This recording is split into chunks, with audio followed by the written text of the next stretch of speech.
तो स्टार्ट करते हैं दोस्तों फर्स्ट ग्रेड के पहले टॉपिक नंबर सिस्टम से। देखना फर्स्ट ग्रेड में सबसे पहले स्टार्ट ही अपन को करना है यहाँ से। फर्स्ट ग्रेड में हमें स्टार्ट ही करना है कहाँ से? नंबर सिस्टम से।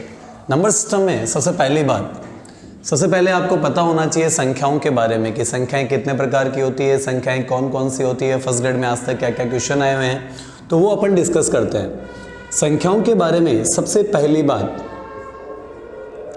पता होना चाहिए आपको प्राकृत संख्याओं के बारे में, पता होना चाहिए आपको पूर्ण संख्याओं के बारे में और पता होना चाहिए आपको पूर्णांक संख्याओं के बारे में। अगर कोई बच्चा मैथ सीखना स्टार्ट करता है तो उसको स्टार्ट होना चाहिए शुरुआत। संख्याएं क्या होती है? 1 2 3 4 5 6 7 8 9 10।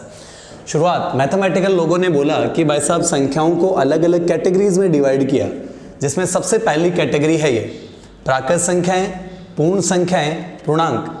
प्राकृत संख्याएं जो स्टार्ट होती है वो होती है कहाँ से? 1 से। 1 2 3 4 5 6 7 8 9 10। प्राकृत संख्याएं जब कोई बच्चा गिनती सीखना स्टार्ट करता है तो कहाँ से करता है? 1 से। पूर्ण संख्याएं जो होती है वो स्टार्ट होती है 0 से। 0 1 2 3 4 5 6 7 8 9 10। मतलब जब बच्चे को पता लगता है कि 0 नाम की भी कोई संख्या है तो वो स्टार्ट होता है पूर्ण संख्याओं से।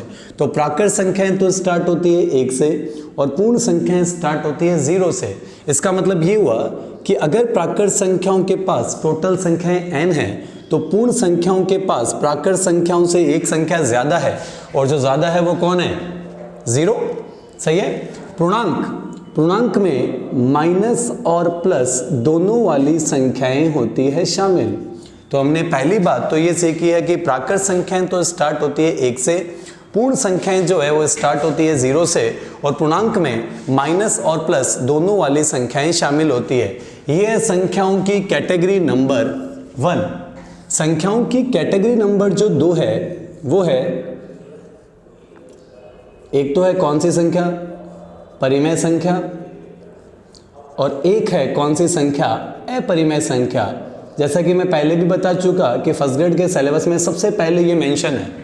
फर्स्ट ग्रेड के सिलेबस में सबसे पहली लाइन यही लिखी हुई है कि रैशनल और इरेशनल नंबर के बारे में आपको पता होना चाहिए। तो एक तो होती है परिमेय संख्याएं और एक होती है कौन सी? अपरिमेय संख्याएं। वे संख्याएं जिन्हें आप p बट्टा q में लिख सके। परिमेय ने बोला कि वे संख्याएं जिन्हें आपने बट्टा में लिख दिया तब तो वो परिमेय, और अगर आप उसे बट्टा में नहीं लिख पाए तो वो है अपरिमेय।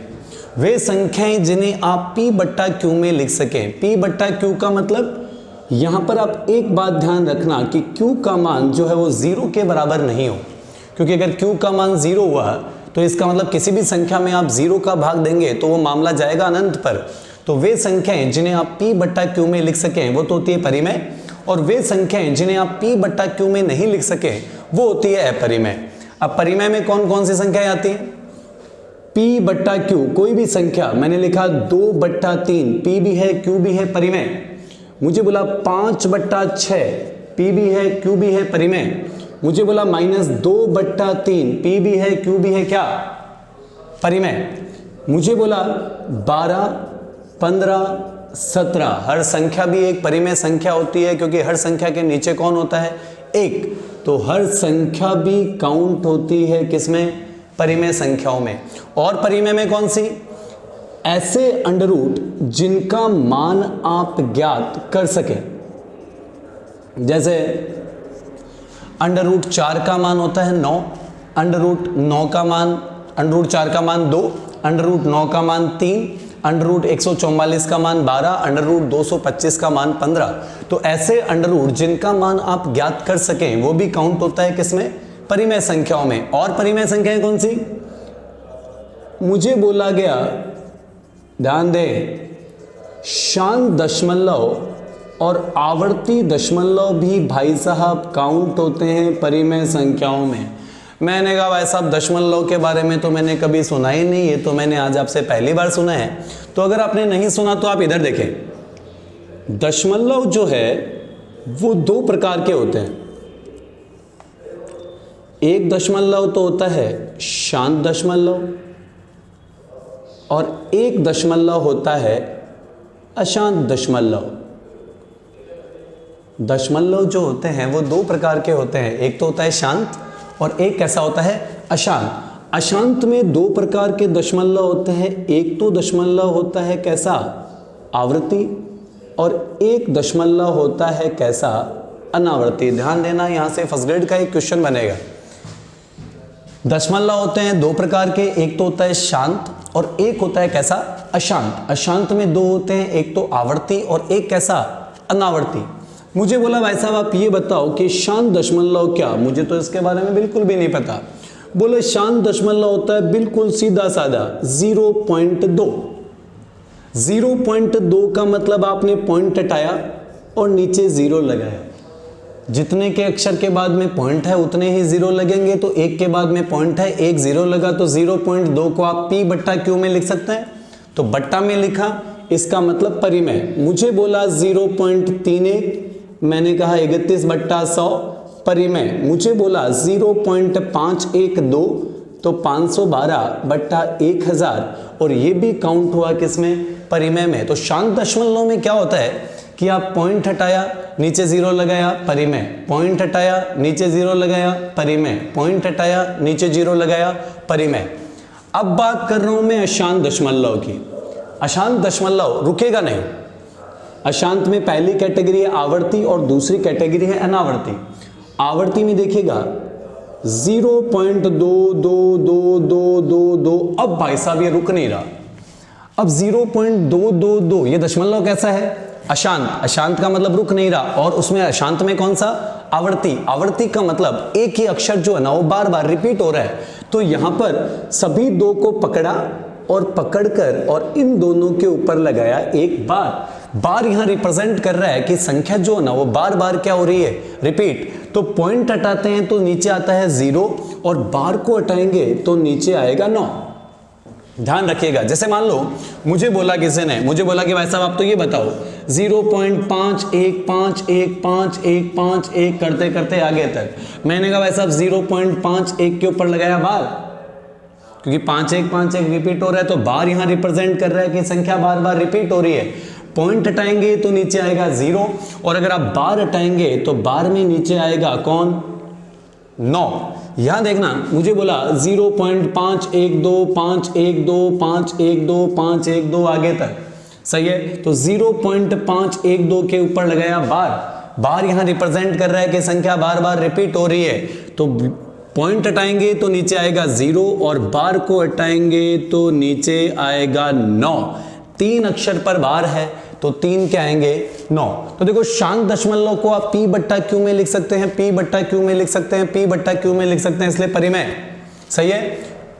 अशांत दशमलव में आवर्ती को भी आप P बट्टा Q में लिख सकते हैं, आवर्ती को आप P बट्टा Q में लिख सकते हैं, आवर्ती को आप P बट्टा Q में लिख सकते हैं, तो ये भी परिमेय। मगर अनावर्ती जो दशमलव होता है वो होता है कुछ इस प्रकार 0.538275, आगे बेरोई को निकाल, आगे पता नहीं कौन कौन से अक्षर है। तो अनावर्ती दशमलव जो है इसकी सबसे बड़ी दिक्कत है कि यहां से अगर आप पॉइंट हटाएंगे तो नीचे 0 कितने आएंगे, कोई आइडिया नहीं है, कोई अक्षर रिपीट भी नहीं हो रहा। तो इसलिए पूरी दशमलव की रेंज में एक ही ऐसा है जो अपरिमेय है, एक ही ऐसा है जो क्या है, अपरिमेय। इसलिए अगर मैं आप लोगों के लिए ये लाइन लिखूं,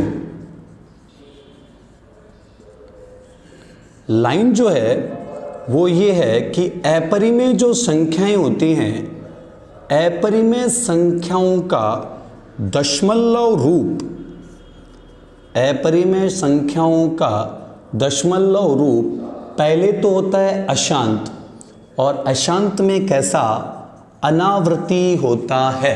पहली बात, पहली इंपॉर्टेंट बात जो है, जो फर्स्ट ग्रेड लायक है, वो है ये कि पहली बात तो आपको ये याद रखना है कि अपरिमेय संख्याएं जो होती है ना उसका दशमलव रूप, अपरिमेय संख्याओं का दशमलव रूप पहला कैसा, अशांत, और अशांत में कैसा होता है, अनावर्ती होता है। मेरी बात समझ क्या आप लोग को, सही है। तो परिमेय संख्याएं कौन सी, वे संख्याएं जिन्हें आप P बट्टा Q में लिख सके। परिमेय 2/3, 5/6, -2/3, हर संख्या भी एक परिमेय संख्या होती है।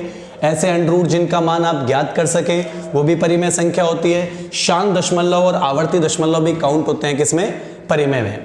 अब बात करता हूं मैं अपरिमेय की। अपरिमेय में 4 अपरिमेय आपको ध्यान रखनी है। पहली, ऐसे अंडर रूट जिनका मान आप ज्ञात नहीं कर सके। पहली अपरिमेय, ऐसे अंडर रूट जिनका मान आप ज्ञात नहीं कर सके, ध्यान रखना होती है कौन सी? अपरिमेय संख्या। दूसरी बात, log 2, log 3, log 5, ऐसे log जिनका मान आप ज्ञात नहीं कर सके। तो लॉगरिथम वाली भी जो संख्याएं होती है ना, वो भी काउंट होती है किसमें? अपरिमेय में। तीसरी, एक्सपोनेंशियल, जिसे नेपियर नंबर भी बोलते हैं। आप ध्यान रखिएगा कि ऐसी ई भी जो ना वो काउंट होता है, एक्सपोनेंशियल होता है, वो भी काउंट होता है अपरिमेय संख्याओं में। और चौथी अपरिमेय है पाई। पाई जो होता है, पाई का मान एक्चुअल में 22/7 होता है, मगर पाई का मान फिक्स नहीं होता 22/7। पाई का मान लगभग 22/7 के बराबर होता है। सही है। तो मान फिक्स नहीं होने के कारण पाई को भी काउंट किया गया है अपरिमेय संख्याओं में। अगर आपको एग्जाम में पूछे कि 22/7 क्या है, तो 22/7 तो परिमेय है, क्योंकि 22/7 के पास पी भी है और क्यू भी है। मगर अगर आपको एग्जाम में पूछे कि पाई क्या है, तो पाई का मान 22/7 फिक्स नहीं है। पाई का मान लगभग 22/7 के बराबर है, इसलिए पाई को काउंट किया गया है किसमें? अपरिमेय संख्याओं में। सबसे पहली बात मैंने बताई है संख्याओं के बारे में, प्राकृत, पूर्ण, पूर्णांक, परिमेय, अपरिमेय। दशमलव में शांत, अशांत। सही है। अपरिमेय में याद रखना आपको ऐसे अंडर रूट जिनका मान आप ज्ञात नहीं कर सकें, लॉगरिथम, एक्सपोनेंशियल, और सबसे इंपॉर्टेंट है कौन? पाई। नेक्स्ट बात, पहला क्वेश्चन है फर्स्ट ग्रेड का। फर्स्ट ग्रेड, सबसे पहले फर्स्ट ग्रेड में क्वेश्चन ये था, आप मुझे बताइएगा, बोला गया एक अनुपात रहित संख्या का, एक अनुपात रहित संख्या का दशमलव रूप होगा।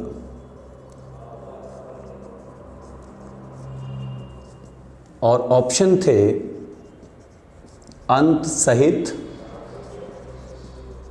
पुनरावृत्ति सहित। ऑप्शन नंबर 2 अंत रहित, पुनरावृत्ति सहित।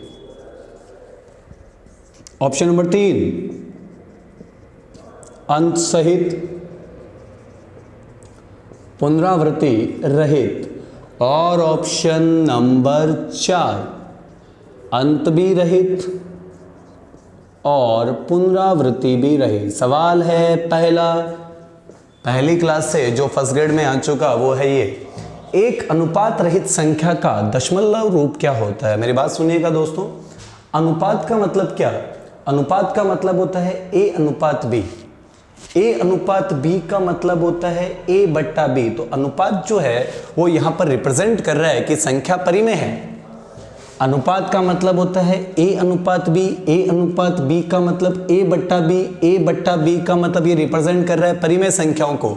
और आपको बोला गया अनुपात रहित, तो अनुपात रहित का मतलब ये आपको पूछना चाह रहा है किसके बारे में? अपरिमेय संख्याओं के बारे में। अब आप मुझे बताओ कि अपरिमेय संख्याओं का दशमलव रूप कैसा होगा? मैंने कहा भाई मैं इधर आता हूं। अपरिमेय संख्याओं का दशमलव रूप, पहला तो अशांत, अशांत का मतलब उनका अंत नहीं होगा। दूसरा अनावर्ती, दूसरी बात उसमें आवर्ती भी नहीं होगी। तो न तो उनका अंत और न उनकी आवर्ती, तो न तो उनका अंत भी रहित और आवर्ती भी रही। तो जो फर्स्ट ग्रेड में सवाल आया था उसका आंसर था ऑप्शन नंबर 4 कि अपरिमेय संख्याओं का दशमलव रूप अंत भी रहित और पुनरावृत्ति भी रहित। मेरी बात समझ क्या यहां तक? चलो